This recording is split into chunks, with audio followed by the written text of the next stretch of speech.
So let's talk about this Rockets game. What happened with Rockets? What happened with them?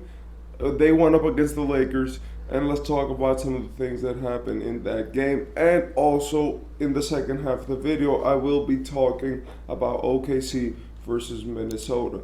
In the Lakers versus Houston game, the Houston Rockets absolutely destroyed the Lakers.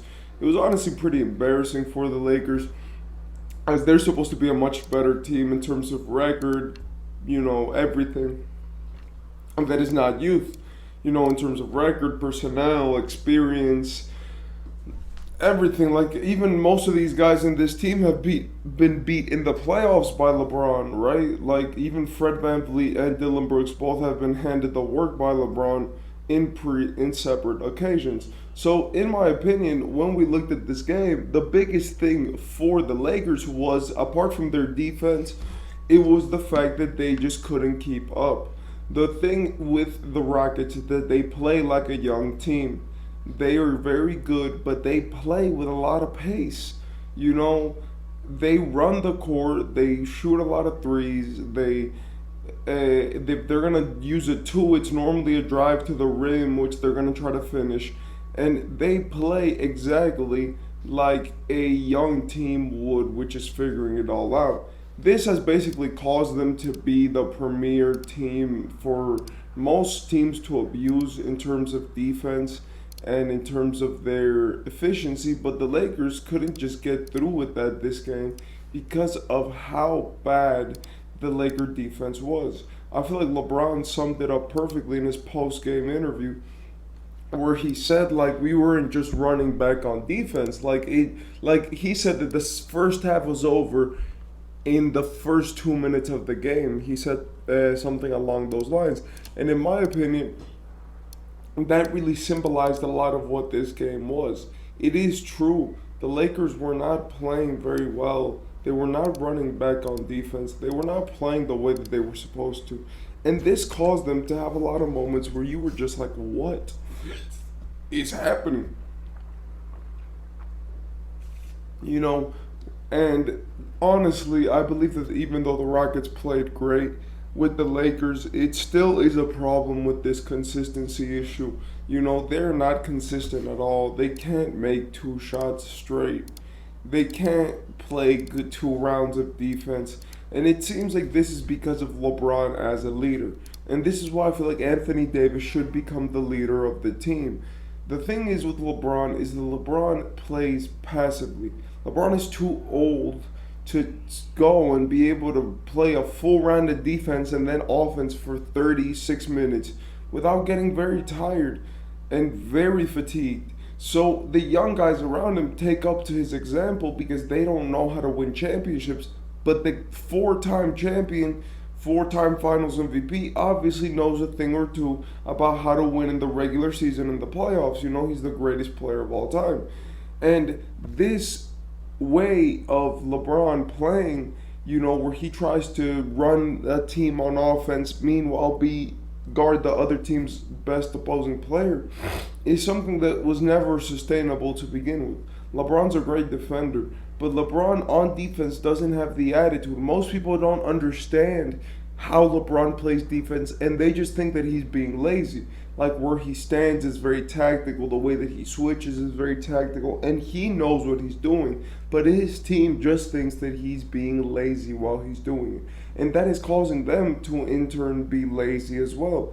Even the best guys like Vanderbilt yesterday lost their composure, and Vanderbilt ended up being ejected for the game as he poked Dylan Brooks once and received a technical, and then he poked him again, and I think we received a flagrant and then got ejected.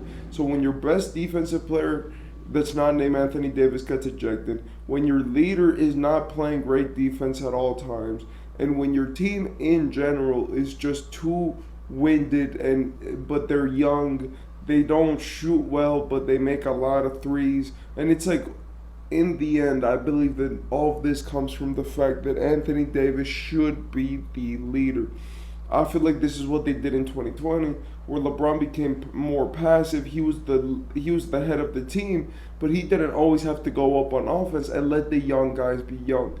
I feel like this team, they should take that same approach. I've been saying it all season long. Make LeBron the point guard, make him throw Tom Brady passes, and eventually the offense will work itself out, and the defense will too. Because if they make a quick bucket, LeBron will just be standing back there anyway, waiting for the guys to play defense. On the other end, we have Minnesota versus the OKC Thunder. And by the way, the Rockets, they played well. There was nothing to be said. They played a pretty perfect game. Great defense, great offense. They managed to always keep their lead, and it never really seemed like the Rockets were going to lose. So good for the Rockets.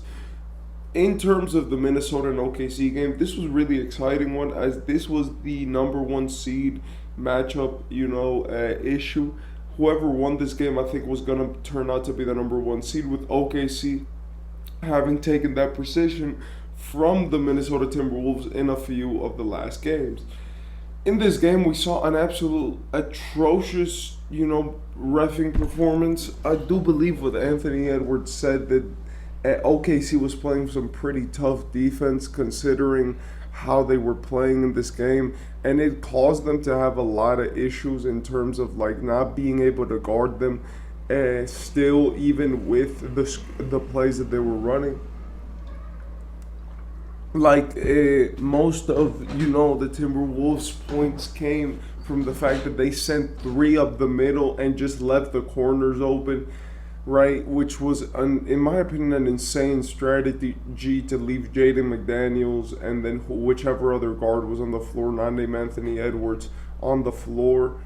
And this was absolutely just bonkers because they didn't want to leave Anthony Edwards alone in an ISO because he's very good in that position. That's where he feels comfortable. But you also don't want to leave shooters wide open in the corners. So I believe that the OKC's defensive coverage was just send them all to Chet because they're going to try to drive. And I believe that was kind of BS. As even though Chet is good, him having to keep up with 2 7-footers and having no help was really a strain on him. And I do believe that for what he was doing, he played pretty well. Apart from this, in the fourth quarter, obviously, we had some guys come up. And yeah, by the way, Chet played a terrible game, by the way. And I just want to say that. Shea was obviously amazing, and he managed to get the win. Not the win, but he managed to get his performance through and really make a statement. But I believe that what really made it for the Timberwolves was the all-around performance. Everyone played great, and the worst player was Nickeil Alexander-Walker, and he still had a +10, +-. And I believe that this was the biggest thing, especially during these last moments of the game. In the 8th minute of the fourth quarter, it was a 3-point game. So this was very winnable for both sides, as both of these teams are very good. But with good buckets from Jalen Noel, and especially, from a consistent scoring of the Minnesota Timberwolves, from their end, they were scoring very consistently. And especially giving the ball to Edwards and making him run that pick and roll with Rudy worked very effectively to get some great looks. I do believe that I do think that Rudy played some great defense, and I think that he's been great this year, especially adjusting to this 2-man system. And I also think that the Timberwolves, with the way that they play and with the switches that they make, honestly, I like how their coach was able to exploit their team in the fourth quarter.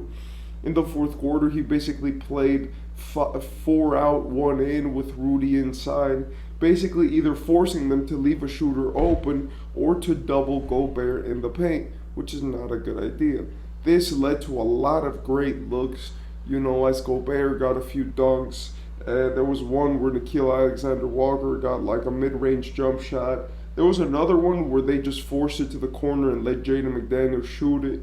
And through the fourth quarter, this action of having 4 guys out, and it was either Rudy Gobert inside or setting the pick for Anthony Edwards, really led to a lot of points.